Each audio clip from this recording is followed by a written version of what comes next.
c'est l'heure de la santé avec le docteur Mascret. Damien, bonjour. Une nouvelle étonnante, docteur. La recherche contre le cancer pourrait lutter contre la maladie d'Alzheimer.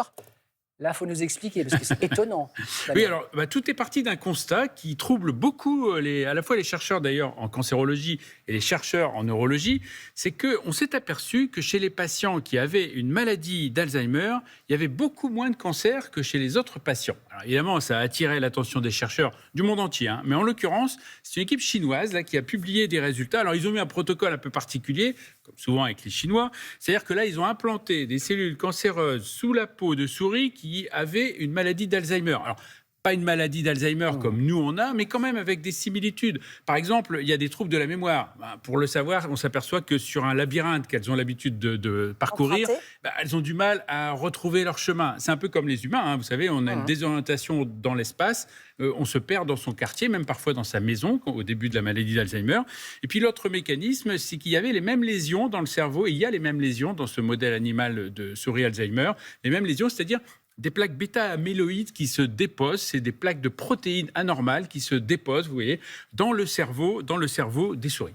Et alors, qu'est-ce qui se passe exactement? Qu'est-ce qui s'est passé dans ces recherches? Il s'est passé qu'il y a eu deux choses. Il y a eu d'abord une amélioration effectivement de la mémoire avec une capacité à mieux se retrouver dans ce fameux labyrinthe. Et puis deuxièmement, il y a eu une amélioration aussi au niveau des plaques de bêta-amyloïdes. Pourquoi? Parce qu'ils se sont aperçus que les cellules cancéreuses allaient produire ce qu'on appelle de la cystatine C. Et cette protéine, la cystatine C, elle va passer dans le sang, elle va aller jusqu'au cerveau de ces souris. Et quand elle va arriver dans le cerveau, qu'est-ce qu'elle va faire? Elle va nettoyer, en partie en tout cas, les plaques amyloïdes. Elle va activer des circuits de nettoyage. Et finalement, les plaques amyloïdes vont petit à petit disparaître. Mais alors tout ça, est-ce que ça pourrait déboucher sur un traitement ? C'est l'idée effectivement des chercheurs. Alors, évidemment, il n'est pas question d'aller implanter des cellules cancéreuses, mais par contre, cette protéine, cette cystatine C, attire beaucoup l'attention. D'autres équipes travaillent aussi sur cette cystatine qui stimule le nettoyage du cerveau. Et donc l'idée, c'est maintenant évidemment de faire des essais chez l'homme pour voir si elle est bien tolérée, si elle va effectivement aller détruire dans le cerveau ces plaques bêta-amyloïdes. Alors, je vous disais tout à l'heure, c'est une compensation, c'est vrai que finalement, quand on a une maladie d'Alzheimer, on a moins de risques d'avoir un cancer, 40% de moins. Mais ça marche aussi dans l'autre sens. C'est-à-dire que dans les études épidémiologiques, on s'aperçoit aussi que ceux qui ont un cancer ont un risque réduit d'avoir une maladie d'Alzheimer.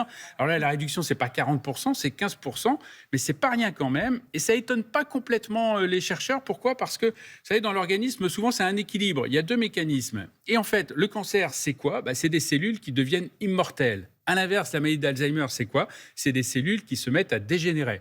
Et peut-être que finalement, quand ce déséquilibre est rompu, soit ça augmente le cancer, soit ça augmente la maladie d'Alzheimer. En tout cas, la piste de la cystatine C et d'autres protéines, d'autres sites d'activation de ce mécanisme sont prometteuses parce que ça va peut-être déboucher à des traitements à la fois pour le cancer et pour la maladie d'Alzheimer. C'est incroyable.